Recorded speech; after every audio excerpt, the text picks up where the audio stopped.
Hi guys, this is Bosslady Shruti and welcome to another episode of Shru-tea with Bosslady Shruti. So today, as you can see, I am in a much more relaxed, chill kind of a background. I'm not in my studio space, I'm in my bedroom actually, because I just felt like I wanted to do this in a more relaxed kind of an environment. Today, I wanted to discuss about something that is probably going to be unpopular opinion, but I'm just going to say it because I feel very, very strongly about it. And if you guys have followed me for a while and you know me, you know that I'm just someone who calls a spade a spade.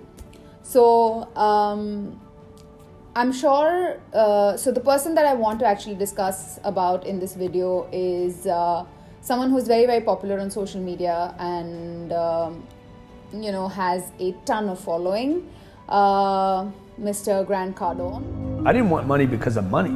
I wanted money because it appeared to me that whoever had the money had control of the environment. You have been talked out of the money game, and the people that you've been getting your advice from don't have any money. So, people who don't know about him, he is a self-made man who has literally built this multi-million-dollar business from ground up.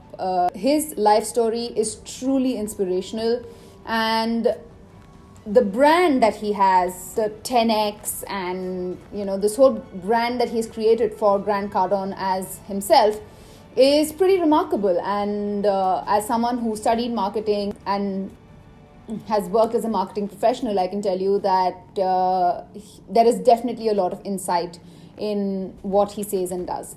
So I am someone who will give credit where credit is due. But having said that, there are certain videos that really, really make me go, What the fuck? He has a couple of videos on his, Instagram that kind of look like this. Look, I just want to talk to you about money for a second. Are you paying attention to it? Are you looking at it? Are you counting it? Have you done the math on it? Have you looked at how you've been programmed to have it or not have it? For the past 25 years, I've been studying money. How do I get it? How do I keep it? Now, what do I do with it? I was 33 years old when a man told me, he said to me, I am all in for people wanting to motivate people, inspire people, and, to help them make money. Great. Amazing. Kudos to you. But what I have a problem with is the way that you choose to inspire or motivate young minds that are literally looking up to you as a source of inspiration or, as their role model towards success. If at that point, someone who has, this multi-million-dollar empire around him comes out and burns a bunch of cash right in front of your eyes, it makes my blood boil. Imagine you have worked so hard to be able to build something, to be able to earn something, to be able to get something. And someone else, because they have it so much in abundance of, feels that they can just burn it. It's the same way I feel about, these people who have like these massive feasts where there'll be a party of 8 people and they will order food for 120 and waste all of that food. I can understand that you have excess of something. That doesn't make you want to disrespect it in any way. You know what I mean? I just feel like the way that he has gone about to inspire or motivate people it's very uncouth and not a way that makes me want to respect him, but it really cheesed me off so much that I was like, unfollow. So, to give you a little bit of perspective, I come from a middle class family. I've never seen, I've never lived a very luxurious sort of a lifestyle. I've been told, and this is something that I live by, to respect every penny you earn.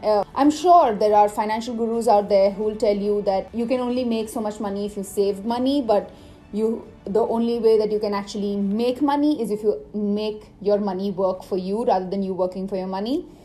I completely agree with all of that they have to say, but I disagree and despise people who cannot respect money as well. Doesn't matter whether you have excess of it, doesn't matter you have, $1 trillion just stacked up somewhere. You go to a store not wanting to know how much what costs and just coming with a bill of $2.3 million like right in your wrist and fingertips. All that flex is amazing. But for you to be clouding young minds by telling them that, this paper right here, this means nothing. I'm sorry. No. At least in the Indian culture, the way that I've been brought up, I've been told to respect money. पैसा लक्ष्मी का रूप होता है. उसकी बेइज्जती नहीं करो. It is, and I feel like when you live in India especially, you can see people suffer and work really, really hard for a little bit of money. So for someone sitting in US, like $200 might be nothing, but $200 can feed a family of 3 people in India. So for me, seeing someone just burn that much of money is like me seeing like someone just waste 50,000 tons of food just because they have excess of it. Oh, what am I going to do? I can't find people to feed that much amount of food. It's going to go bad anyways. I'm going to throw it. This wasteful culture. Oh my God. Oh my God. No. So I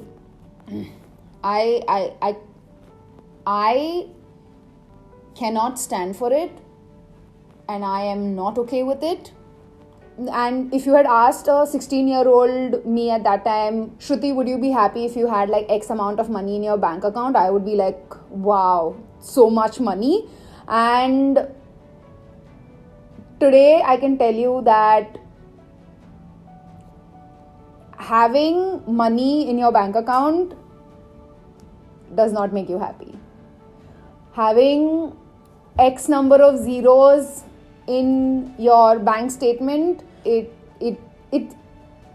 doesn't compare to the happiness that I feel when I spend time with my family, or when I am able to do something which is truly beyond materialistic and beyond materialistic things.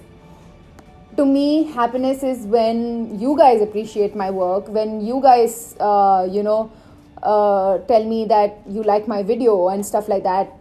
Money can't buy that. I mean, I feel there are definitely certain things money can buy and money can't. So money can definitely buy you pleasure, but money can't buy you happiness. For sure. It can buy you a lot of temptation, but it can't buy you content. Money can buy you, a gourmet meal, but sometimes it cannot give you maa ke haath ka khana, which is like world class. Money can buy you a mistress, but not a missus. These are my point of view. Let me know in the comment section down below if you agree or not. Like I said, the person that I chose to give my example against is a very popular person, so I'm sure a lot of you guys will be like, you don't know what you're talking about. But so yes, that is all that I had to say today. Let me know in the comment section down below what you guys think. If you agree with me, disagree with me, I would love to know your opinion. I feel that is what this Shru-tea section is all about. So yeah, let me know, and subscribe to my channel if you already haven't, and also let me know in the comments some other chit chatty subjects that you would want me to cover on future Shru-tea with Boss Lady episodes. I would love to get there, because I definitely want to know any other topics that you want me to cover in our tea sessions, because honestly for me this is like so therapeutic. This feels like I'm talking to a friend of mine, and it feels so personal and cozy. Also the reason why I wanted to do it in my bedroom and not in my studio room, because I wanted it to be a much more homely vibe. So yeah, I guess that is it for today. Subscribe to my channel if you already haven't, and hit that notification bell to be notified every time Mwah makes a video. And like I always say, keep it bossy.